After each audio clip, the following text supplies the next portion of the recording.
Hello everyone, Salam Alaikum, and welcome to my channel. My name is Shanae, and I am a convert.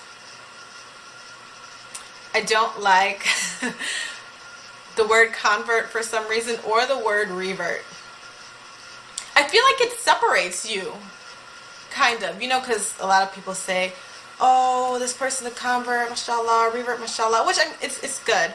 But I feel like at the same time, it separates you. But anyway, it's another thing.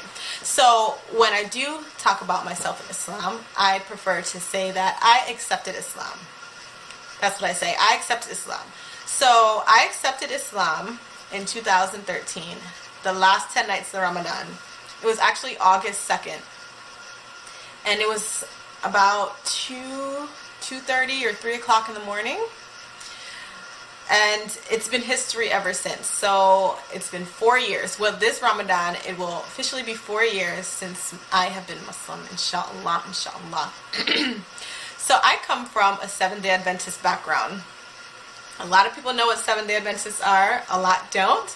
But a lot of people do say Seventh-day Adventists and Muslims are like this. They're very close as far as the practices go, as far as no alcohol, no fornication, no pork, and different things like that. Seventh-day Adventist worship from Friday sunset to Saturday sunset. Those are holy days, or more holy, the days for worship. And so when I began to learn about Islam, everything I heard, everything I would read, immediately made sense to me. It clicked for me. And I grew up in the US, and where I'm from, there's a good amount of Somalis. So at the time, I was interacting with a lot of Somalis, or a lot of Muslims in general. So whenever they would speak about Islam, I agreed. There was nothing I didn't disagree with. And of course, at first, because you grew up one way, and then you're hearing another way, or you grew up in one religion and you're hearing another, you're a little defensive.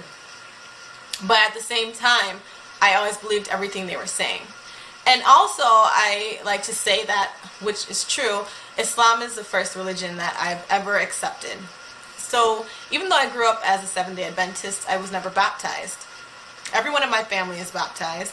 And every time I would go to get baptized and take Bible study classes before I got baptized, I could never bring myself to take that last step.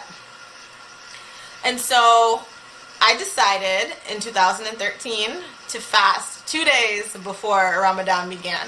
I was actually in Canada visiting family, and I was listening to a Yasmin Mujahid lecture. This is when I started looking up Islam more, finding out, what does Islam mean? What is Islam alaikum? What do Muslims believe? Different things like that. What are the differences between Islam and Seventh-day Adventists or Christianity? And I don't remember the specific lecture, but it had she was talking about, she was tying into her book, Reclaim Your Heart, her book into her lecture. And something she said struck me. And so I told myself, I'm going to fast the entire month of Ramadan, which I did, alhamdulillah. And so at the time, my good friend, I would go to her house for iftar. Then we would go to the masjid for tarawih after. And it was seeing Islam in action, I guess you can say, seeing Muslims and how Muslims act and their beliefs and how peaceful they were and welcoming. That's what did it for me as well. So I would go to the masjid every night of Ramadan for tarawih. I learned how to pray because we would pray together. I would pray with my friend after iftar, and I would watch her motions, and then I would, follow that. And the same thing at the masjid. I would watch everyone's motions, and tarawih, you're doing so many rak'ahs, so I would follow everyone's actions, and that's how I learned how to pray. And it was, again, 2 to 3 o'clock in the morning, and I was with my friend at the time, and I asked her, I said, is the imam here? And she was like, yeah, they're here all the time. Why? And I was like, oh, no, I just want to know, because, everyone's always in and out the masjid all throughout the day. So I wasn't sure. And the imam at the time lived right next door to the masjid. And, oh, one more thing. So that night as well, I was driving to the masjid and I had the Quran playing in my car because I was listening, I wanted to memorize different surahs, and it just so happened to be on the Surat al-Qadr. And I was like texting, like, I think it's Laylatul Qadr, I think it's Laylatul Qadr. And so everyone like ran to the masjid. And so it was that night, even though I still feel like that night was Laylatul Qadr, inshallah. But yeah, so she was like, oh, let's go in the imam's office. Do you want to go? And I was a little hesitant. I was like, no, because at this time, I believed in Islam, but I was going, I guess, back and forth with myself, as is this the truth? And so I didn't have intentions of taking Shahada that night. Like, I knew in my heart it was the truth, but it was a mental thing, you know, growing up one way for so long. And I didn't have intentions of taking Shahada this night. But then somehow I ended up agreeing to go to the imam's office. And the imam wasn't there, but there were like 4 or 5 other brothers there. And so I started telling them my experiences and what I believed. And they called the imam and he walked over, and next thing you know, I ended up taking Shahada. And it was definitely a surreal experience for me. And that night, that morning when I went home after Fajr, I laid down, and then I felt like my old soul lifted up out of me, and like a new soul was breathed into me. And I felt like I was floating at the time. And it's been that way ever since. There have definitely been, it's definitely been a journey. It's definitely been an experience, because everything about your life changes, but at the same time, everything stays the same. And it's just been different experiences and challenges with my personal life in terms of family and my social life.